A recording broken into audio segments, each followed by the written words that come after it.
Graduation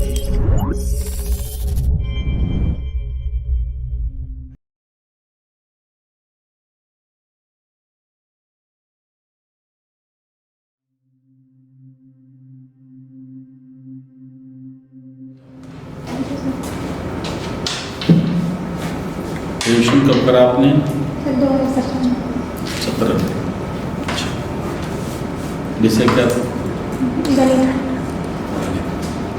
optional क्या है? लोक प्रशासन। प्रशासन। तो गणित छोड़ करके लोग प्रशासन क्यों रखा? सर, जब मैंने अपना बीपीएससी का प्रिपरेशन स्टार्ट किया था तो मुझे पॉलिटी विषय में काफ़ी रुचि हो गई थी, और जब मुझे वैकल्पिक विषय चुनने का अवसर मिला तो मैंने इसे अपनी रुचि के काफ़ी करीब पाया। और सर, दूसरा कारण था कि सर, जब मुझे आफ्टर सिलेक्शन पर लोक प्रशासन का अंग बनना था तो उसके सैद्धांतिक पक्षों को समझने के लिए मुझे ये विषय काफ़ी उपयोगी लगा। और सर, तीसरा इसका कारण था जो जीएच पेपर का पार्ट 2 है उसके एक क्वेश्चन को ये पूरी तरह से कवर करता था। और सर, इसका चौथा कारण था कि सर, मैं ग्रामीण परिवेश से बिलोंग करती हूँ तो वहाँ इस विषय में मुझे सामग्री और मार्गदर्शन पर्याप्त रूप से उपलब्ध थे। सर, तो इसलिए मैं इसे सोचती हूँ। अच्छा, आपने कहा स्टार्ट में कि आपकी पॉलिटिक पढ़ते पढ़ते आपकी रुचि हो गई। जी सर। ठीक है। पॉलिटी में स्टार्ट करते हैं, पर्सन क्या है? व्यक्ति। सॉरी सर, इस विषय में मुझे जानकारी नहीं। नागरिकता और राष्ट्रीयता, इसमें क्या अंतर है? सर, नागरिकता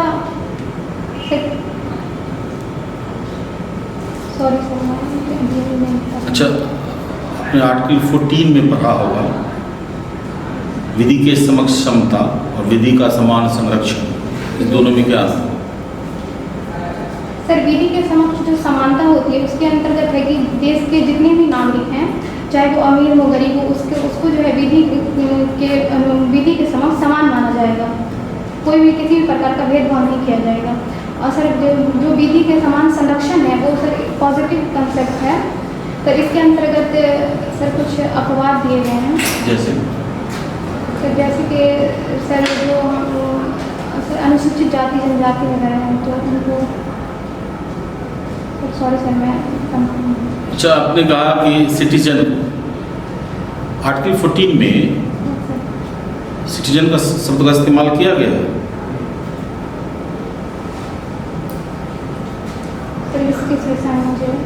व्यक्ति शब्द का इस्तेमाल किया गया है, और इस कारण यह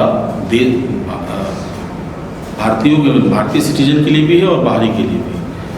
अच्छा, चलिए, आपने स्टेट का जो डेफिनेशन है जो भारतीय संविधान में दिया गया उसके बारे में बताइए, क्या है डेफिनेशन?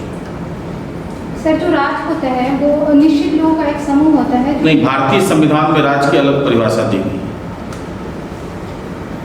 सर, भारतीय संविधान में कहा गया कि राज्य में सर, सॉरी सर। अच्छा, कोई बात नहीं। अनुच्छेद 21 में दो शब्द का इस्तेमाल किया गया है, विधि द्वारा स्थापित प्रक्रिया, विधि की सम्यक प्रक्रिया, due process of law, process established by law, इस दोनों में क्या अंतर है?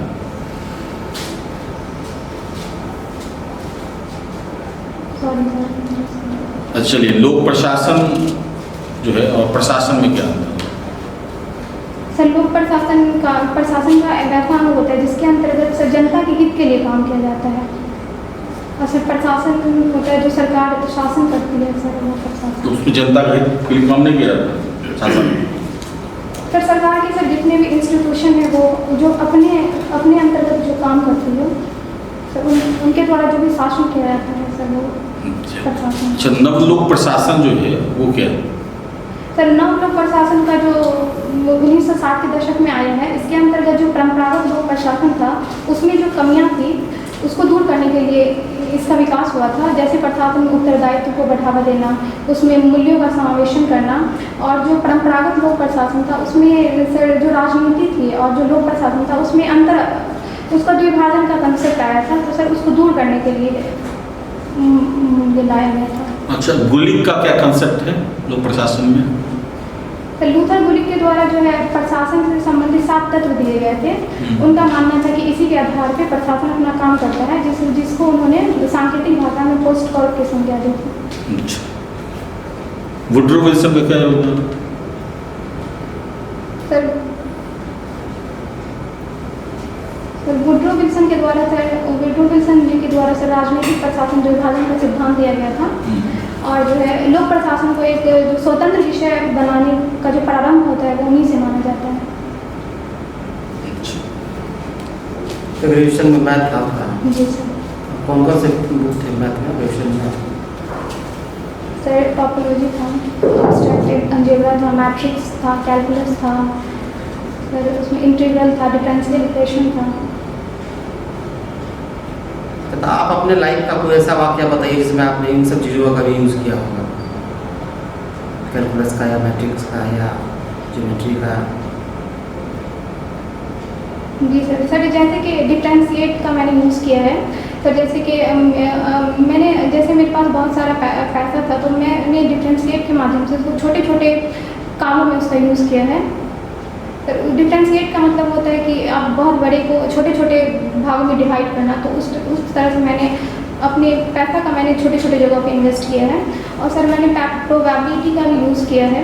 सर जैसे प्रोबेबिलिटी में होता है कि कभी उसकी शून्यता कभी ज़ीरो नहीं हो सकती है, पॉसिबिलिटी हमेशा 50-50 में रहती है। तो सर मैंने इन कंसेप्ट पे मैंने सर अपना काम किया, कभी हार नहीं माना है। अच्छा, सिक्का हम उछालते हैं तो हेड आएगा टेल आएगा, तो उसकी प्रोबेबिलिटी कितनी होगी? सर 1/2। अगर सिक्का 16 वाला हो तब? सर मैंने समझ पा 16 प्रीम आपने नहीं देखा है? अरे नहीं, छोड़िए। ये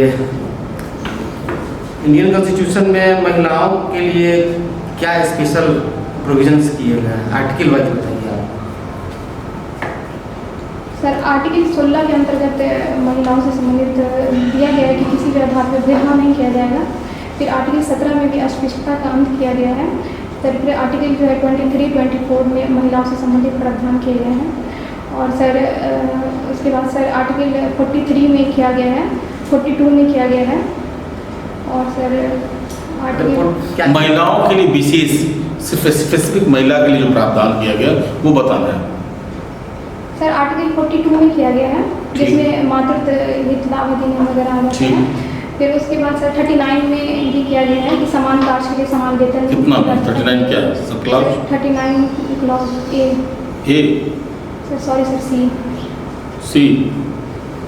सर 39 पे सर, जहाँ तक मैं याद कर पा रही हूँ। अच्छा चलिए, अभी जिस जॉब के लिए इंटरव्यू देना आप आई है ना, उसमें आप लोग मतलब महिलाओं के लिए रिजर्वेशन का प्रोविजन किया गया है। जी सर। ये किस आर्टिकल के तहत किया गया है? सर इस विषय में मुझे जानकारी नहीं, वापस अच्छा, आपका ऑनर्स गणित है जी सर। और ऑप्शनल लोक प्रशासन है। जी सर। यदि आपका सिलेक्शन बीपीएससी में हो जाता है किसी प्रशासनिक पद पर, ये दोनों विषय का क्या योगदान रहेगा आपके प्रशासन में? सर मेरे गणित विषय में योगदान रहेगा कि सर मेरे पास सीमित संसाधन रहेगा, तो मैं उसका कैसे एक कुशलतम यूज़ कर सकती हूँ। तो सर ये मुझे गणित विषय सिखाएगा। और सर अभी ई गवर्नेंस का दौर चल रहा है सर गणित विषय से ही इसका उद्भव माना जाता है। तो सर ये मेरा यूज़ होगा। फिर सर एक प्रोबेबिलिटी का कुछ एग्जाम्पल बताइए, प्रैक्टिकली बताइए कि कैसे आप प्रशासन में कहाँ इसका यूज कर पाएंगे। सर एक है कि अगर सर मेरे पास सर बहुत कम संसाधन है, अगर मानव संसाधन है या वित्त संसाधन है, तो मैं इसको इस तरह से गणित के माध्यम से कैलकुलेट करके इसको डिवाइड करूँगी कि मैं इससे इसका सर सीमांत उपयोगिता प्राप्त कर पाऊँ। और सर दूसरा है कि सर अगर मैं किसी भी योजना का क्रियान्वयन होता है तो उसके मूल्यांकन को मैं गणित के माध्यम से प्रदर्शित कर सकती हूँ कि वो कितना सफल हुआ है। और सर अगर मुझे कहीं पे क्राइम वगैरह उसका रेट कितना है, अगर मैं किसी योजना को अगर मूल्यांकन करना चाहूँ कि सर बीते दशक में और वर्तमान में उसमें क्या अंतर हुआ है, तो सर ये सब मैं गणित के माध्यम से कर सकती हूँ। और सर जहाँ तक लोक प्रशासन विषय का संबंध है सर, तो उसके अंतर्गत जितने भी तत्वों का समावेशन है, उत्तरदायित्व, समन्वय, जन भागीदारी, तो सर ये सब प्रशासन का मूलभूत अंग है, वो उसमें यूज मैं करना करूँगी। अच्छा, आप ग्रामीण परिवेश से हैं, आपने बताया था। जी सर। ग्रामीण परिवेश में भी क्या क्या सुधार होना चाहिए, क्या क्या देखते हैं आप जो सुधार करने जोगे? सर मैंने जहाँ तक अनुभव किया है सर, वहाँ सर पानी की समस्या है, सर बिजली की समस्या है, सर महिलाएं काफ़ी पीछे है वहाँ, सर सड़क की भी समस्याएं हैं।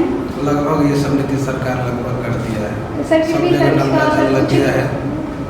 उसके बाद आपने बताया सड़क की भी लगभग गली गली हर वो चल रहा है, योजना लगभग हो चुका है। और बताइए। सर कूड़ा कचरा का भी सर उचित तरीके से निस्तारण नहीं हो पा रहा है सर। ये तो आप शहरी समस्याएं बता रही है, गांव में कूड़ा कचरा का निस्तारण। अच्छा, आप जिस गांव में रहते हैं, ये सर गांव का क्या नाम है? सर औसी बगुना। अच्छा, पंचायत क्या है, क्या नाम? पंचायत क्या है? पंचायत का क्या नाम है? वही। सर औसी। अच्छा, कितने वार्ड है पंचायत? Sir 13 ward. अच्छा, उस पंचायत की जनसंख्या कितनी? सर इस विषय में स्पष्ट जानकारी नहीं है। अच्छा, पंचायत का प्रमुख कौन होता है? सर पंचायत का प्रमुख सर जहाँ तक मुझे समझ आया है सर मुखिया होता है। अच्छा, मुखिया होता है। आपकी पंचायत में कितने महिला जनप्रतिनिधि इस बार इलेक्शन में जीते हैं? सर इस विषय में मुझे जानकारी नहीं है। जब महिलाओं की समस्या बताइए, आप अपने पंचायत में ही बताइए क्या क्या समस्या है महिलाओं की। सर मैं सर क्या सर आप राजनीतिक नहीं, महिलाओं की समस्याएं अपने पंचायत में आप क्या क्या देखते हैं? सर एक तो है सर महिलाओं को सर स्पष्ट रूप से सर एजुकेशन नहीं मिल पा रहा है। सर दूसरा है कि सर वो बेरोजगारी की समस्या महिलाओं को है। सर तीसरा है कि सर मैं जहाँ तक देखती हूँ कि उन्हें सर घरेलू हिंसा का भी सामना करना पड़ता है। और सर ये सब मुख्य समस्या। अगर आपका चयन मान लिया डीएसपी के लिए कर दिया जाता है, तो घरेलू महिला की हिंसा से आप कैसे निपटेंगे? सर सर जहाँ पे अगर हिंसा हो रहा है तो वहाँ पे सर मैं ये उसको सर अगर हिंसा मुझे पता चलता है कि यहाँ पे हिंसा हो रहा है तो सर मैं वहाँ पे विजिट करूँगी और सर उसको जानने का प्रयास करूँगी सर क्यों हो रहा है, और फिर सर उचित कार्रवाई करूँगी उस पर्सन के विरुद्ध। और सर उस महिलाओं को मैं सरकार की जितनी भी योजनाएं हैं उनका लाभ उन्हें पहुंचाने की कोशिश करूंगी। और सर अगर वो किसी चीज़ में निपुण है तो मैं उन्हें उसमें रोजगार भी उपलब्ध करवाने की कोशिश करूंगी ताकि वो सर इतना आत्मनिर्भर। काम आप डीएसपी बन के कर लेंगे, रोजगार उपलब्ध करवा देंगे? सर मतलब अगर वो किसी चीज़ में निपुण है तो मैं उसे सर योजना के माध्यम से लाभ दिलवा सकती हूँ सर। डीएसपी के पास क्या क्या पावर है जो योजना का लाभ दे सकते, दिलवा सकते हैं? डीएसपी होगी, मान लो तुम अगर डीएसपी बनती है तुम्हारे पास क्या क्या पावर होगा जो तुम उस योजना का लाभ दिलवा सकते हैं? सर सॉरी सर मैंने डीएसपी के कॉन्टेक्स्ट में नहीं सोचा है क्योंकि मैंने पूछा था कि आपको सुरक्षा देना है, यस सर। घरेलू हिंसा से बचाना है उस संदर्भ में। अच्छा ये बताइए, अभी किसी स्टेट में हिजाब विवाद आया था, बहुत Yes, चर्चा में yes. था, सुनी थी आप हिजाब लगा के भी आए थे। ये कहाँ तक सही है? आपकी नज़र में सही है या गलत है? सही है तो क्यों सही है?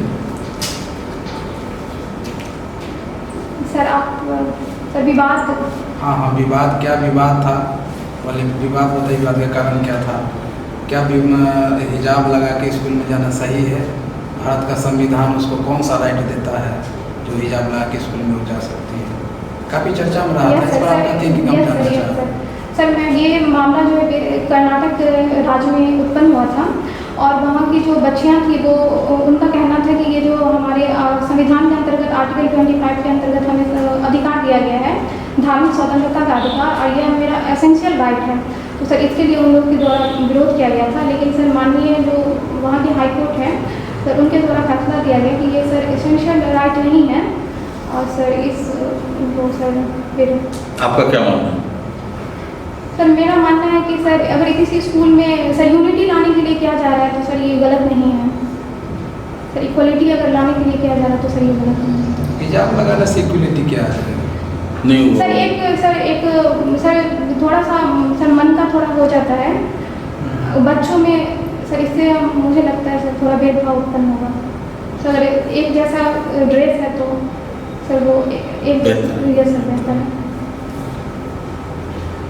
आपका जहाँ पे घर है वहाँ पे मान लीजिए आप एसडीएम के तौर पर तैनात हैं और आप वहाँ गए हुए हैं आपके घर के आसपास, वहाँ पर यदि मान लीजिए कोई हिंदू समुदाय का व्यक्ति है और जैसे महावीरी अखाड़ा का निकलता है जुलूस, उस टाइप का जुलूस वहाँ पे निकला हुआ है आपके हंसी व बनगामा में ही, और वहाँ पे हिंदू मुस्लिम राइट हो जाता है, प्रशासनिक अधिकारी के तौर पर आप वहाँ का आप क्या उपाय करेंगे उसको शांत करने के लिए?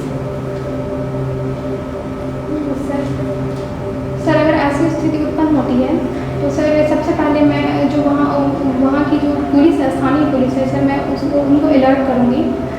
और सर उसके बाद सर मैं सर जो वहाँ के जो प्रभुत्व वाले लोग हैं सर, उनसे भी मैं संपर्क साधने का प्रयास करूँगी, ताकि उनके माध्यम से सर वहाँ की जो सर अगर कोई भी जुलूस निकलता है तो उनका कोई ना कोई लीडर होता है, तो वो उसको समझा सके सर, मैं ये प्रयास करूँगी। और बातचीत के माध्यम से सर मैं मामले को दबाने की कोशिश करूँगी। एक विवाद ही था ट्रिपल तलाक, उसको आप कहाँ तक सही मानते हैं? एक सरकार ने एक्ट बनाया कि यदि 13 तलाक दिया जाता है तो उसको पेनल प्रोविजन बनाया गया कि वह दंडनीय होगा यदि आप 13 तलाक एक साथ देते हैं, तो इसको आप सरकार के कदम को कहाँ तक उचित मानते हैं? सर ये सरकार का सर महिला सशक्तिकरण के रूप में सर बहुत बड़ा फैसला था, और सर ये मैं सर माननीय सुप्रीम कोर्ट के सर पक्ष में जाती हूँ कि उनके द्वारा बहुत अच्छा काम किया गया महिला सशक्तिकरण को बढ़ावा देने के लिए। सर इससे महिलाओं का जो ये हो रहा था तो घरेलू जो उनका अत्याचार हो रहा था उनके, उसमें बहुत कमी आ गई। यूनिफॉर्म सिविल कोड आने से महिलाओं में क्या परिवर्तन आएगा? स्पेशली यदि मुस्लिम महिला के विषय में बात करें तो उनकी स्थिति में क्या परिवर्तन आएगा यूनिफॉर्म सिविल कोड आने से? सर एक तो है कि सर उनके जो सर अधिकार का जो सर एक तो व्यक्ति के नाते सर उनका जो हनन होता था उनके अधिकार का सर, उसमें कमी आएगी, और सर उनका सर थोड़ा सा सम्मान वगैरह में भी बढ़ोतरी होगी सर, क्योंकि यूनिफॉर्म सिविल कोड के विषय में जानती हैं कुछ? यस सर जानती हूँ, लेकिन सर मैंने सर इसमें है कि जो सर पर्सनल कानून है उसमें इक्वलिटी लाना है सभी धर्मों में सर, जैसे गोद लेने की प्रथा हो और शादी विवाह हो, तो सर ये पूरे देश में इक्वल होना चाहिए। चलिए।